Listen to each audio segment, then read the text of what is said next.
inevitable. The most important decision you can make right now is what do you stand for, Danny? Goodness or badness? Surely you can't be serious. I am serious. And don't call me Shirley.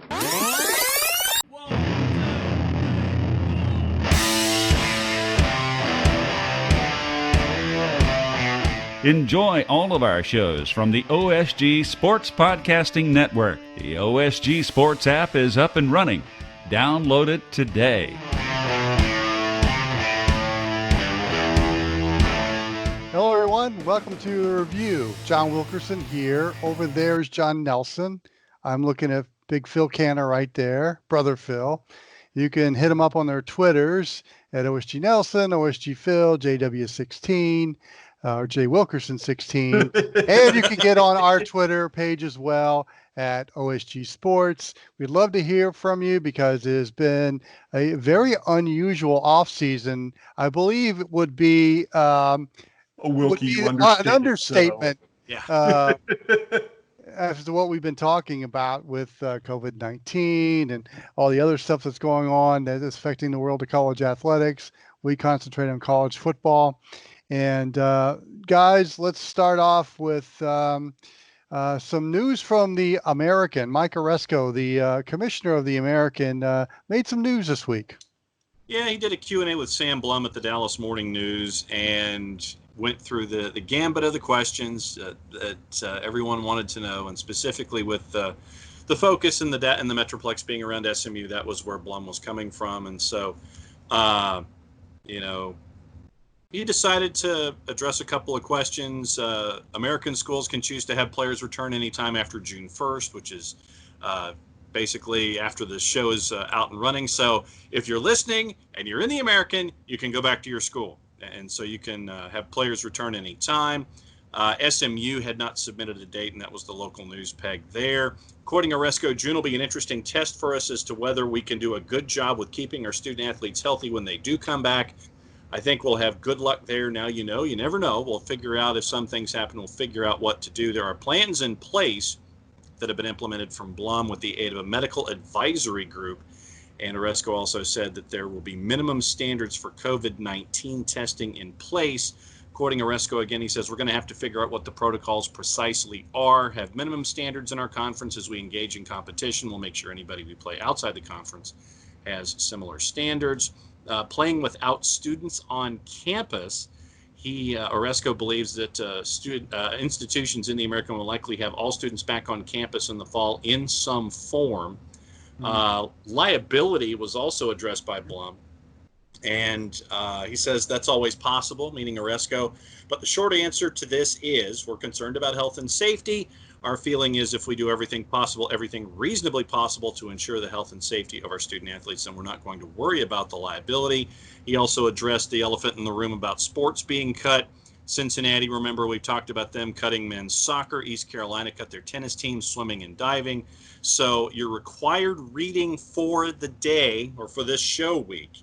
That's a graphic, Phil, for the video. Yes. Yeah, or we can give them the short information is basically Mike Oresco said what everybody else has said over the last 2 weeks, and we've got players starting to roll on campus here over the course of the next 10 days. Yep, so dallasnews.com, Sam Blum's article, and that's your required reading for the early part of the week.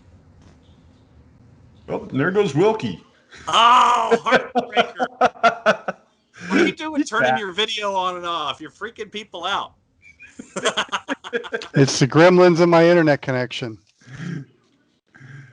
Was there a question posed to me while I was trying to fix my technical difficulties, as we say in our business? Basically, I just kind of summed up what John said in about a sentence and a half, because as we've reported over the last couple of weeks, almost everybody is in college football, at least at the Division I level, has athletes who are welcome to return to campus for a variety of different things over the course of the next really 10, 15 days. Yeah. And you're going to start seeing the college football machine slowly starting to roll back to life here. Yeah, what as we're on the subject of the American Conference, I think what's interesting to me, kind of off the subject a little bit, is we're seeing about the autonomy of the Power Five. and that being threatened right now toward the NCAA. And the American has said, we're going to ride those coattails. We're going to follow those guys to autonomy. And to me, that's kind of interesting. That's kind of bold. They've been bold to begin with their Power Six slogan. And, I think Mike Oresco and the rest of the American Conference are here to play. Say it enough times and everybody will believe it. That's how it works these days. The sixth of the Power Five, the American. Exactly. So let's see if that comes to fruition. Is that what that's called? I wasn't going anywhere. Let that ride. Now, guys, some of the things we've been talking about as well, as you brought up a little bit about the sports being cut, it's all about budgeting right now. And college football is the lifeblood of athletic departments budgeting. And I found it interesting, a note from this is courtesy of Buckeye Extra about if Ohio State, and we talked about it last week, having 25,000 because of social distancing rules in place in Ohio at the Horseshoe, the loss of revenue would be about 25 million plus to Ohio State athletics. Now, athletic director Gene Smith indicated that he doesn't see any scenario right now of Ohio State cutting any sports. But if that's kind of an across the board kind of number for everybody in Power Five and Group of Five, if they have to adhere to social distancing rules, that still is going to be a very large chunk of revenue gone for athletic departments that are now suffering and trying to figure out how they can make a profit. Yeah, and it's something we've kind of been hitting on over the last several weeks in terms of the fact that not knowing that revenue stream or how much of that revenue stream that they normally have is going to actually be there come September. It's looking more and more at this point like we're going to get college football, which for schools like Ohio State, that money will be offset by the TV money they're going to get if they play the games. For the smaller schools, it's still a problem. The TV money that they get doesn't really offset any of that. And they're the ones ultimately, when we talk about the haves and the have-nots are the ones who are going to suffer and suffer greatly because they just don't have the money coming in to pay for all this stuff. And they've got to come up with new and different ways to either cut revenues, cut costs, not cut revenues, to either cut costs or some things are going to have to go by the wayside. There's just no other way around it. But there are schools out there too that are planning for the 2020 football season as if everything is normal right now. I take for an example, Oklahoma State Deputy Athletic Director Chad Weiberg, who has said if health officials in Oklahoma, government and university officials let them, they are right now planning for a full house at Boone-Pickens Stadium for OSU football. And, if that might change a little bit if university officials or Oklahoma government officials have their say at that time. But right now, there's no scenario at OSU right now as far as any kind of social distancing at Boone-Pickens Stadium. They're seeing a full house when they open the season. And Wilkie, you mentioned conferences, and guys, we go back to what the Big 12 mentioned, and they've had their virtual meetings, and Bob Bowlesby took a logical step, reducing their operating budget for 2021 by 10%. In addition to everything else that's going on, Bowlesby said it's a recognition we need to be prepared. Seemed like a logical first step. They did not, Bowlesby said, the Big 12 wasn't forced to go into their cash reserves for the fiscal year to meet projections. And right now, those projections are about $40 million a school. So you mentioned the optimism, Wilkie, that you're seeing in some schools. Conferences right now, once again, they're operating as close to as fiscally normal as they can. But the Big 12 did take that step of the 10%.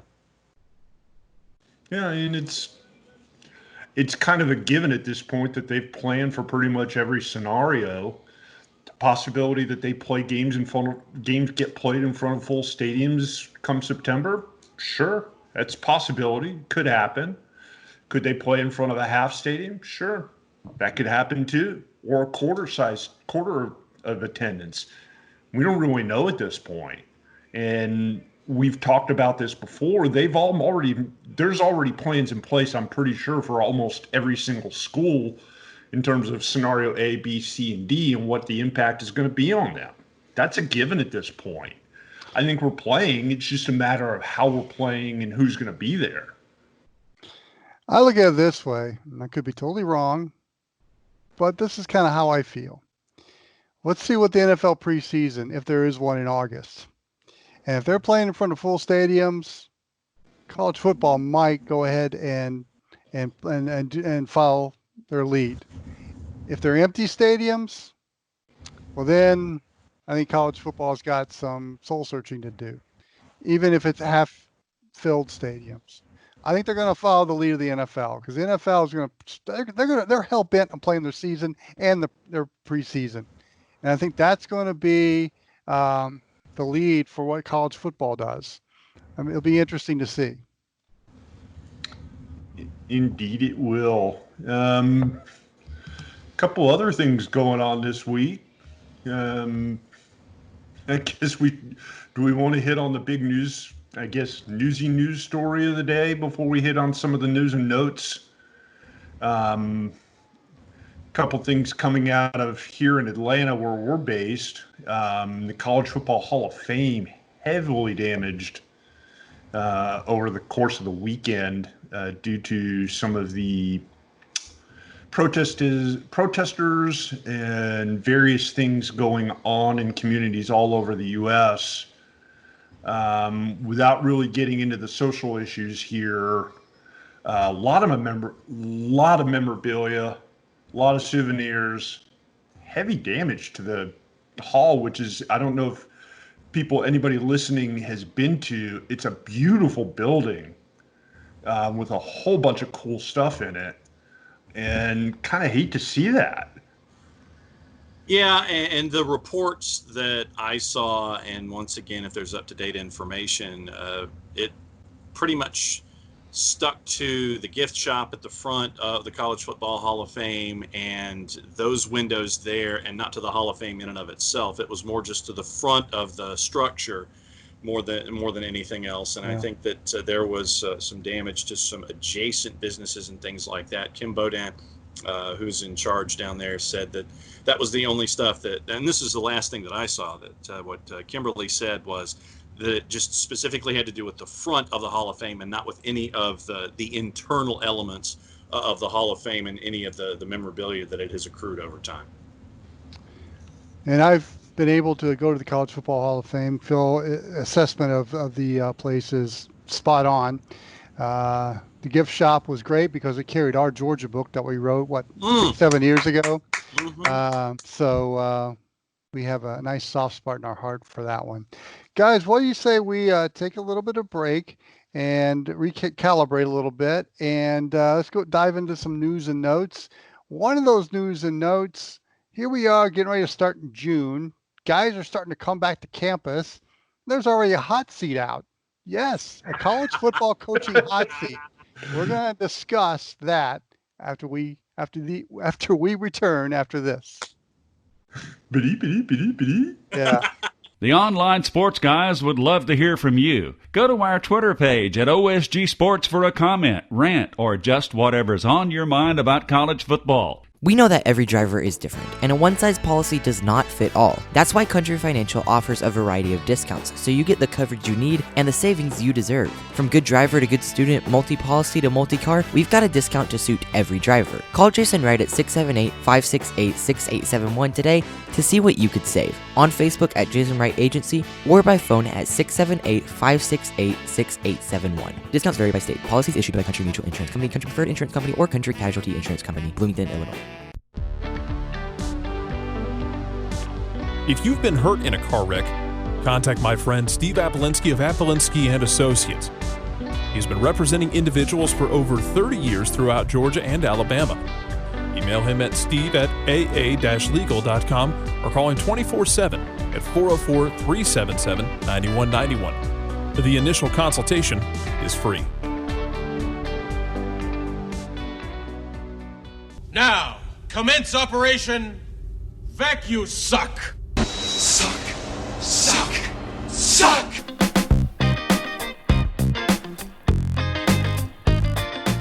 Hey, welcome back to the review. John Wilkerson here. There's Big Phil. There's John Nelson. Let's see. OSG Phil, OSG Nelson, J Wilkerson 16 on the Twitters. OSG Sports is our blanket Twitter. We'd love to hear from you.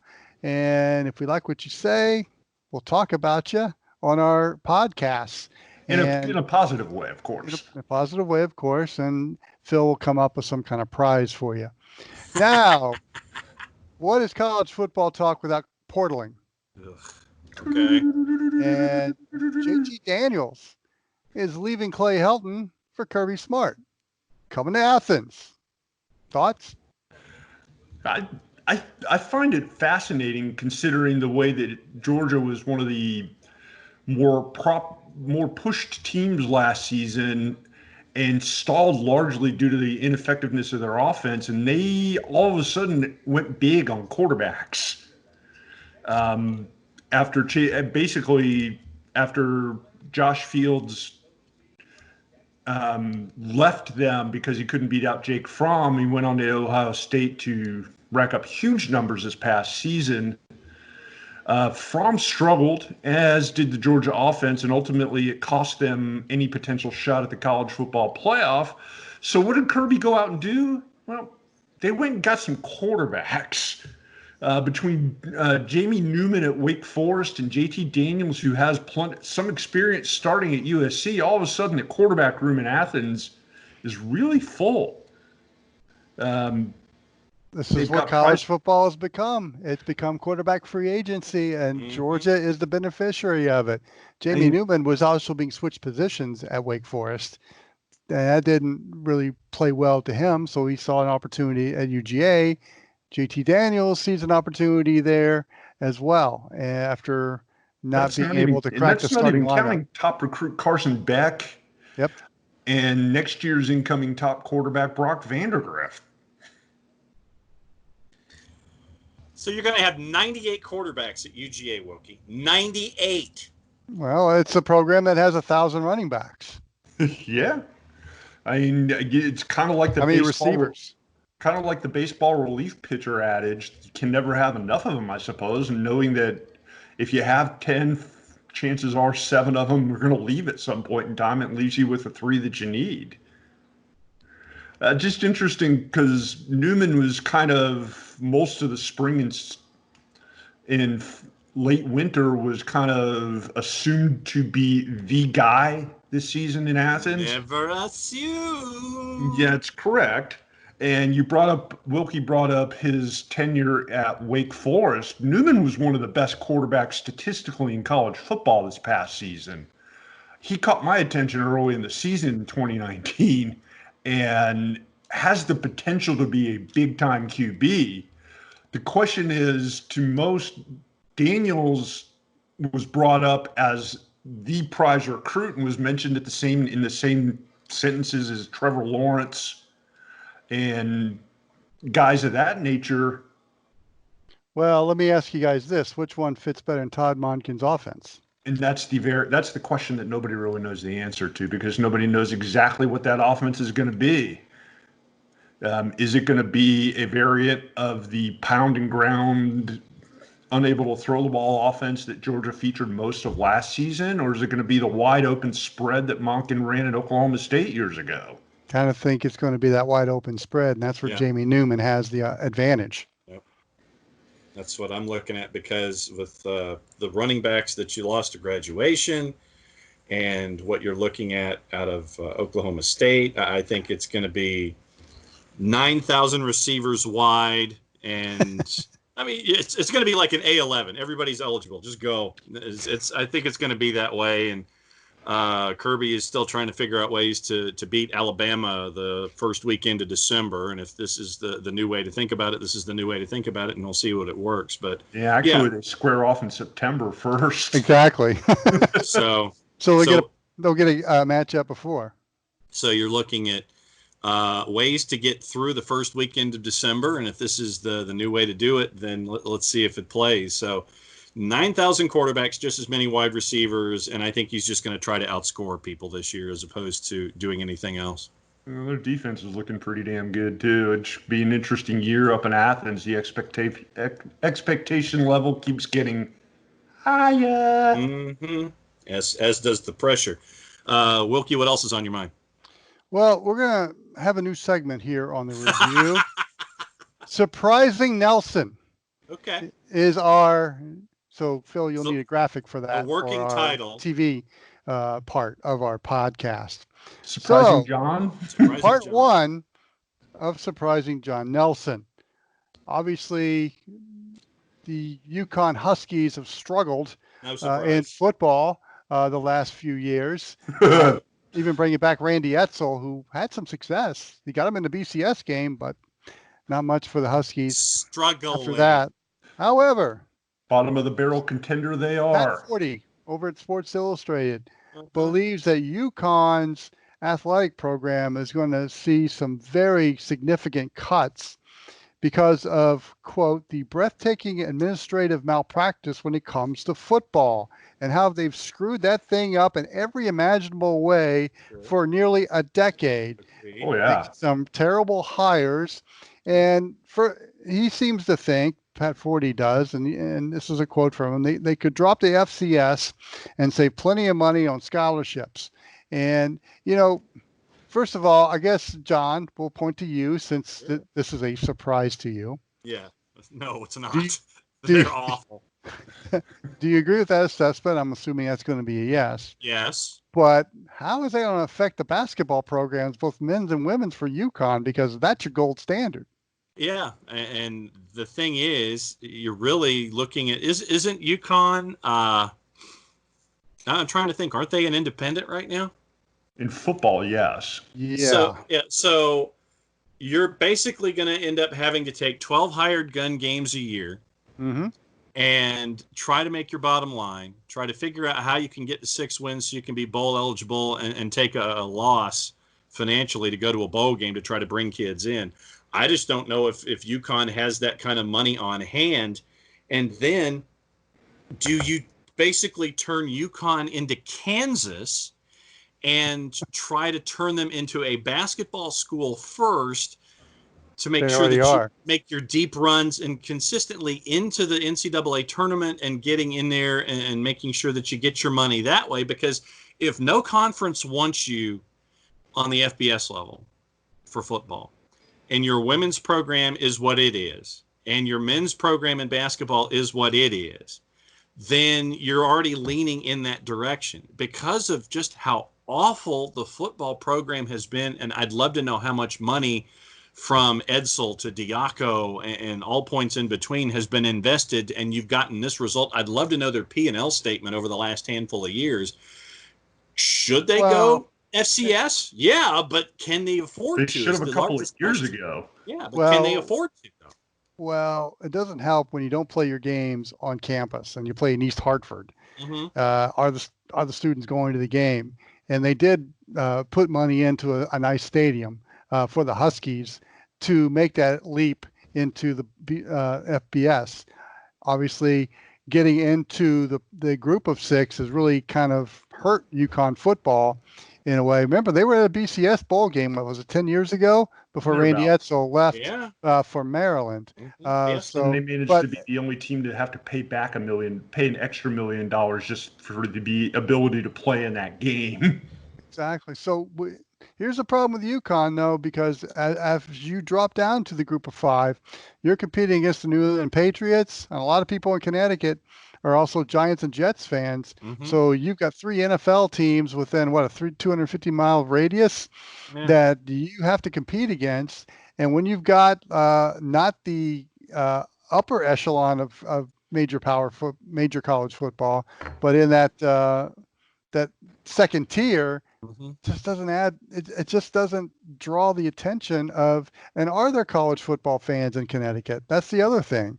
Is there any interest for that? It's not the same game. Central. Yeah, it's not the same anywhere near the interest that you get down here in the Southeast or in places up in the upper and lower Midwest. It never will be at that same level. You can see that pretty much consistently through almost every program up in that part of the country. The idea of them not being a major player in college football really isn't that big of a deal. There are plenty of schools that play FCS football and play Division I basketball and are plenty successful. There are plenty of schools that don't even play football that are successful in basketball. So the idea of them doing that's not that unheard of. But have all of the animals been let out of the barn where UConn is concerned, and is it too late? In terms of, that's good. That's a good thought. I mean, if you're moving out of the American and now you're kind of in college football no man's land as an independent, and nobody wants to pick you up. They should have moved to FCS immediately when the act dropped them. But ego won't let them do that, though, and the finances that you have on hand won't let you do that either. I think what you have here is college football's version of Enron almost. And the problem is, for UConn, are they too big to fail?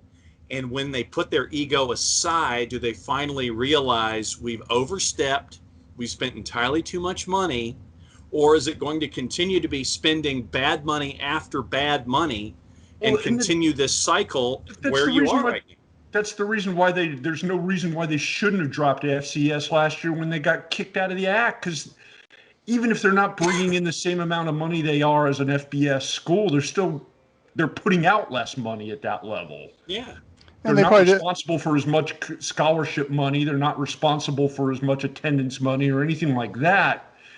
And yeah, they're still in debt, but at least at that point it's manageable and you can start trying to pay it off. You're not trying to run an operation with multi-million dollars just in cost outlay by doing it.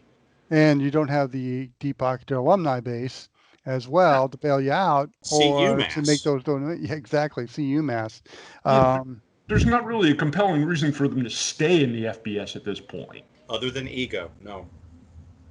And on that note, let's move on from a college football program on life support to coaches that are on the hot seat. And here we are heading into June, and we've already got a list out. Okay. Courtesy of our friends at College Football News. So save this list. So I was going to say, what section of the list are you going to do here? Are we going to have this have lists? We're going to do the top 20. I'm going to read out the guys' names, and I'll hear your comments on that. At number 20 is Tom Allen at Indiana, 17-19 in Bloomington, and I think he's done a pretty decent job. I would say no. Yeah, lukewarm at best. Yeah. Number 19 is an interesting one, Justin Fuente at Virginia Tech. Yeah, he hasn't exactly lit things up like the expectations were when he was brought in. They've had some moderate success. I don't know that they're going to make that drastic of a move that quickly because you're talking about a time period right now where nobody's going to really want to blow money buying out a coach. Yeah.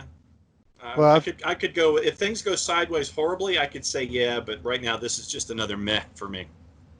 Two things going against Justin Fuente. He's only won one Coastal Division championship since he's been in Blacksburg. The other one is the streak against Virginia was broken last year. So he's got to rebuild on that this year. Folks at Blacksburg like that streak and didn't expect to lose to the Cavs. All right, at number 18, Tom Herman at Texas. He's 25-15 since he took over in Austin. This was supposed to be the savior of the program, and he hasn't made the Horns fans happy. No, and I think but once again, it just comes down to what is the expectations of the folks with money, and then how does that relay into Tom? I mean, if he doesn't go to a New Year's Bowl, is he gone? If he does, what's the buyout? Yeah. Then if he doesn't get to a certain bowl level, if he doesn't win a conference championship, what's the dynamic here? I could see it, but you have to hit a couple of markers.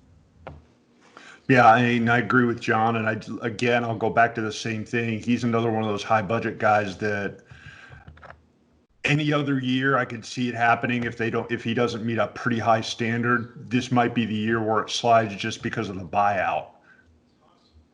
All right. He hasn't coached a game yet, but he's already on the hot seat. Cal Dorrell at Colorado. I think his problem is he's not Eric Bieniemy.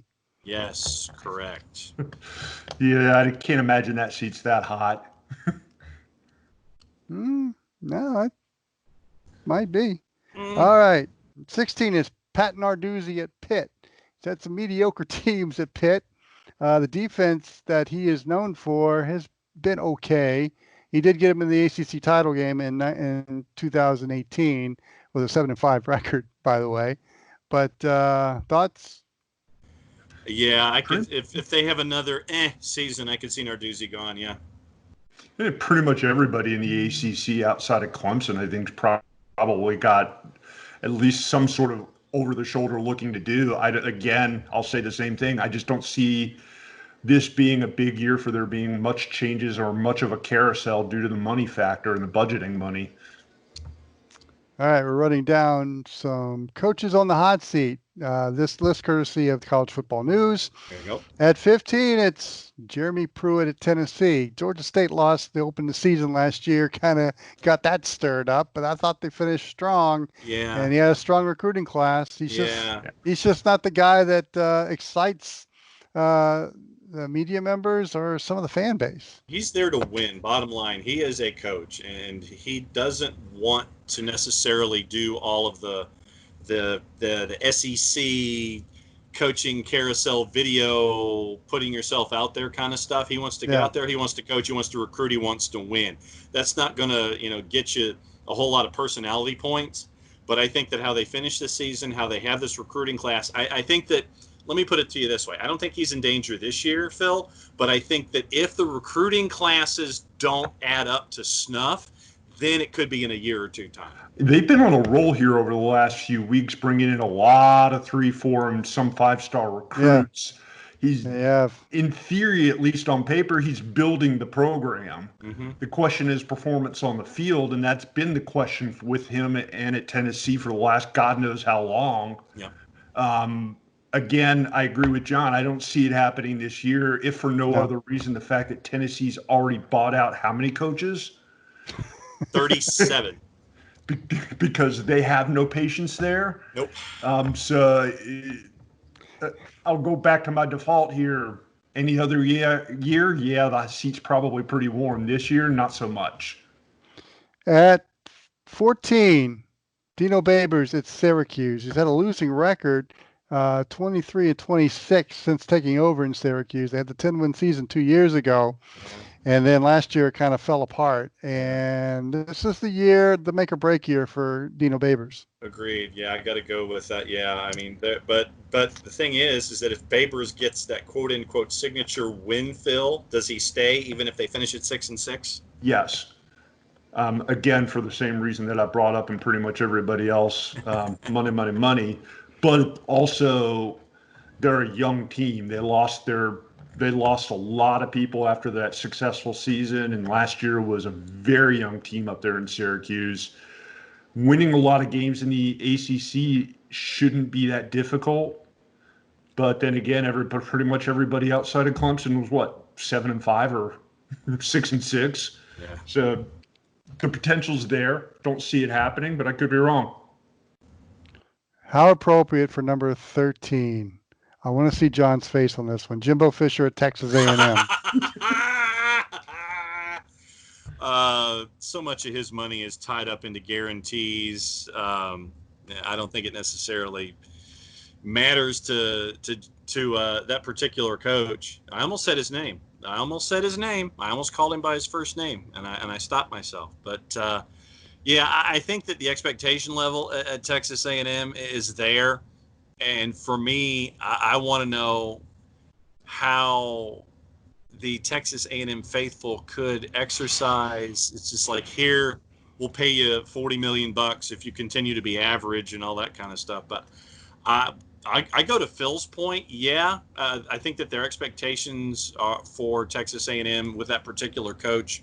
I think they're really out of whack from what they can get, but that didn't stop them from dropping $11 billion to try to bring that particular coach. Guaranteeing $70 million to them. And it may as well just have been $70 billion. But yeah, for me, I could see it. But once again, he has so much tied up in guarantees. You wonder if the oil money will allow it to go.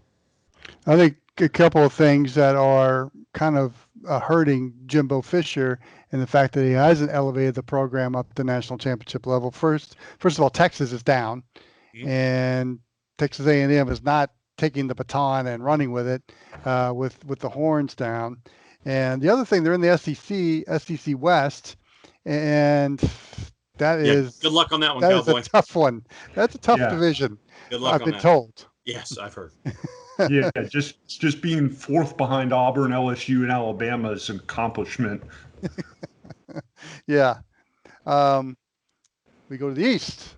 Derek Mason at Vanderbilt, 27-47 career record with the Commodores, 10-38 in SEC play, and he might be a guy that by the time Vandy gets her 7th loss, he might be asked, well, it's been a nice career, especially with a new AD in town. Depends on his buyout. Yeah, well, and I think would it's that big of a buyout. But honestly, really considering what we know about Vanderbilt as an institution, and I mean, not having a director of athletics and rolling it over into other aspects of the university and trying to have it as this one homogeneous element of the university experience, I'm going to try homogeneous. That too.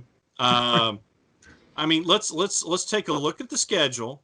I still think that with Vanderbilt placing more of an importance on academics across the board, you know, if he gets to 5-7, I think they'd be happy. All right, so here's what we have: Mercer, Missouri, Kansas State, Colorado State, Georgia, Ole Miss, Kentucky, South Carolina, Florida, A&M, La Tech for homecoming, and then Tennessee. Yeah, there isn't a whole lot of 5-7 there. No, there's not. So if he gets close to 6-6, if he gets to 5-7, he probably hangs around again. But if you're not that close and that 7th loss happens in, say, October, it might be the end of it. But I just still think because of their priorities being different as an institution, I think that Mason's leash is longer than most, Phil. Yeah, no, I agree. And again, it all comes down to buyout. All right, number 11, we go back to the Lone Star State. Matt Wells at Texas Tech, 4-8 last year with the Red Raiders, and it was a struggling season for the Red Raiders. He pretty much kept the offense that was there when Cliff Kingsbury was the head coach. Very similar style of offense, but I'm not sure if he really endeared himself to fans in Lubbock, and this could be if this going south, this season goes south with Red Raiders, this might be another guy that kind of sees himself moving on mid-season. Yeah, I think that with Wells, that was the first year after Kingsbury, departs. Then you did that with his players, and then if you're doing the same thing with your players and there's no real room of improvement that is shown, Phil, I've got to say that, that this could be it. It depends. Again, I think it depends a little bit on expectations. I mean, you're talking about another kind of an odd program in the fact that they're way out in the middle of nowhere in West Texas. And it's not so easy to recruit people there. But they can get players. There's plenty of players in Texas, yeah. But are those players good enough to compete on a national level? I don't see it again. It depends on what his buyout is. I mean, I just don't see any of these programs that we've mentioned at this point, other than maybe Texas or Texas A&M, who could even really afford to buy somebody out if they have to, unless that coach is on a contract that's about to go away. That seat's not going to be as hot as it normally would be. All right, we now reach the top 10, and there's some juicy guys here. Let's start with 10, and a coach I really would like to see turn the tide. Lovie Smith at Illinois. He got him in a bowl game last year. It's been a struggle for Lovie Smith in the Illini, but he got him to a bowl game, and you got to think there's some positive momentum with the Fighting Illini. I would agree. I think Lovey stays. I think that once again, as long as he hovers toward bowl eligibility, Phil, I think he stays. Oh yeah, I mean, if they even come close to duplicating what they did last season, I don't think there's an issue. And any kind of success for them is a good thing, considering their past history over the last decade or so. So yeah, and I don't see it. At number 9 is Dave Dorn at NC State. This break year for Coach Dorn. 4-8 last year. He tends to talk big, and don't they all? When I saw him last year, he was starting to talk a little big, but he had no quarterback last year, and they can't have a 4-8 season and see him survive. No, I agree. Yes, this is Doran. Yeah, this is the Doran year. Yes. Yes. I mean, what's his buyout? I mean, he's pretty significant because remember when Tennessee came to court and he had a brand new contract. Why, yes, but there's some deep-pocketed people at NC State that can make it happen. And if you're fed up enough, you'll pay it. Next. Mike Loxley of Maryland, 3-9 last year. Oh, God. Why not? Because he's never really been considered a good football coach, except when he was the offensive coordinator. He's a good two. He's not a good one. Next. That team regressed last year. They didn't get any better. That was the thing about Maryland that was really confusing.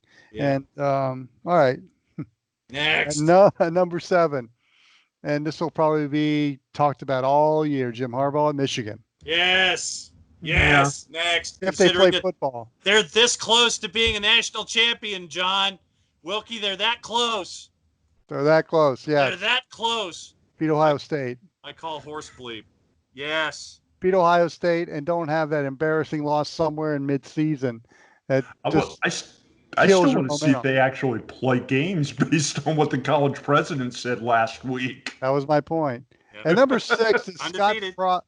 Number 6 is Scott Frost in Nebraska, and a couple of years already in Nebraska. He's 9-15, and wow, I'm already seeing comparisons between him and Willie Taggart at Florida State.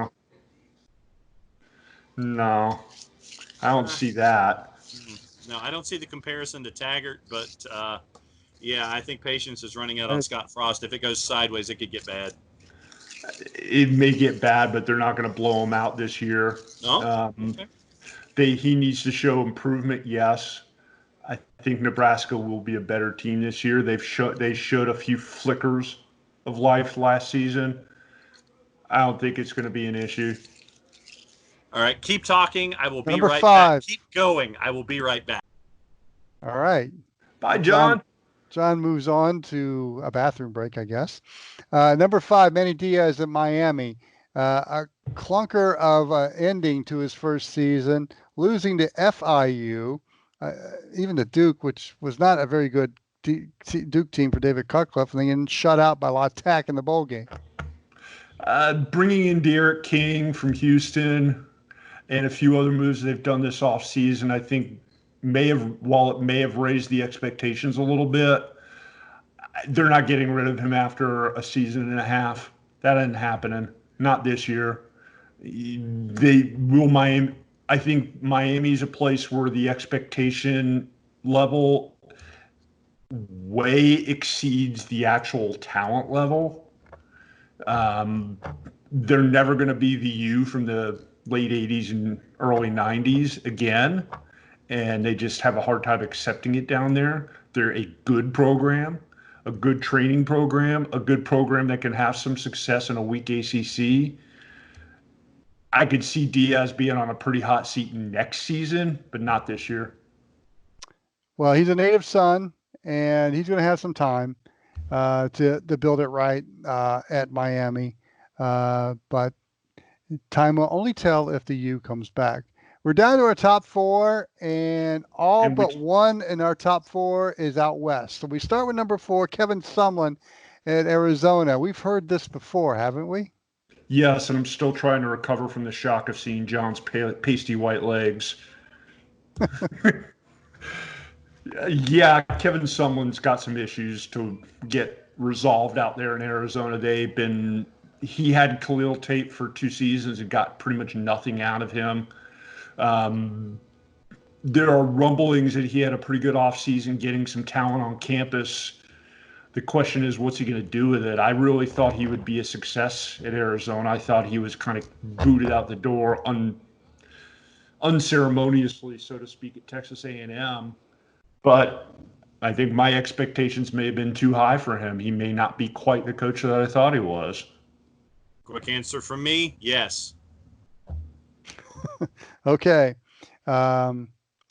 Number 3, we go out to L.A. Chip Kelly at UCLA. 7-17 God, yes. in 2 years. This is a guy I see if he goes south. By the time the Bruins lose their 7th game and no longer bowl eligible, that's where a move could be made. Bye-bye. Especially with a new athletic director. Yeah, it just depends on how much money they're willing to bite the bullet on down there in Westwood. That's what it comes down to there. He has been disappointing recruiting classes too. Yeah, I wouldn't say he's been a spectacular failure, but he hasn't exactly had a whole lot of success either. He's been a decent failure. So yeah. He's working on being a spectacular failure. So yes, I agree. All right. At number 2, we go back to the SEC with Will Muschamp at South Carolina. And I think, among other things about Will Muschamp, the fact that Dabo Swinney is winning national championships across the state the jealousy really hurts Will Muschamp at South Carolina. No doubt. Yeah, I think that if it goes south or even if it goes mediocre, I think that Muschamp might be out. Nah, I don't see it happening this year. I don't see South Carolina biting the bullet on that cost-wise. I think he's had some success there. They've done some pretty good things recruiting-wise, and I think they're going to have a pretty solid season this year. They're not going to beat Georgia. They may not beat Florida, but I think they'll be a little bit more competitive. They were more competitive at the end of last season than they had been as well. I don't see it happening. Yeah, I think the fan base there wants to see an Eastern Division championship. So yeah, no matter how unrealistic, I'm thinking that's the line that he has to reach. Only if they hit the multiverse. Here we go. We go back to L.A. Number 1, Clay Helton at Southern Cal. Boom. Well, duh. That's anybody shocked at that? Couple of things as to why Clay Helton will probably his seat is what was it, Ghost Pepper? A couple of years ago when we did this. Yeah, his seat is Ghost Pepper because Urban Meyer's out there. Oh yeah. And we talked about this last season. Well, I know, but you know what? It's LA. It's Southern Cal football. He's out there already on Saturdays. You know, they had football. They were the football focus of LA. Even when the Rams and Chargers came, they still had that focus, and they're losing their grip on that right now. You couple with the fact that their recruiting classes have been pretty abysmal, and they are the gold standard program out west, especially in the Pac-12, and they're not holding that. Pedestal, or getting bumped off that pedestal. So those are couple of things that really hurt his chances of keeping his job, even if he does have a 10-2 season. I just think it's over. They're over him in LA. And John, you lived out there for a while. You know, even if you're successful, they don't like you and they're bored with you, you move on. Yeah. Clay Helton would be bye, Felicia. I scoff at this because his seat's been boiling hot since Ghost Pepper hot since what, 2018? 2017? Pretty much. Yeah. Nothing's changed. Swan didn't like him. No. But he stayed. And I think they made the mistake of not signing at Orgeron when they had the chance full time. But that's just me. Yes, they did. They had the chance. Yeah, it's the only coach's show I know would need a translator. Subtitles for the RSNs out west, which would have been awesome. Exactly. All right, boys, we discussed a lot here. Anything else you got on your mind? That's a show. We need to promote some stuff before we go. Don't forget, if you haven't downloaded the OSG Sports app, you can do that iOS and Android. And I'm going to dial up the Android version right here, if I can find the right page. All the stuff that we do right here. This is the Android version. If it's free, it's me. So therefore, it's me. There's Phil with the iOS version. So download that stuff. And you can, anytime there's a new show, you can hang out with us. You get your notifications. Also, there it is. Also, what you do, download the Zingo TV app right here. Zingo TV channel 250 Don't have that. for the video version that is available. If you don't watch this on our YouTube channel, you can also catch us Wednesday afternoons at 3 and other time slots across the week. OSG on CFB, Zingo TV channel 250 with our friends at the Barn Burner Network. Thank you very much for those plugs, John. Cue Right the closing theme, Phil. And we will see you next week on the review, where again we'll discuss college football. And as players start coming back to campus, you may want to start looking ahead at schedules and conferences and kind of what we think what's going to happen in 2020 of college football. So Year of the Weird. So for Brother Phil, for John Nelson, I'm John Wilkerson. We'll see you later. Enjoy all of our shows from the OSG Sports Podcasting Network. The OSG Sports app is up and running. Download it today.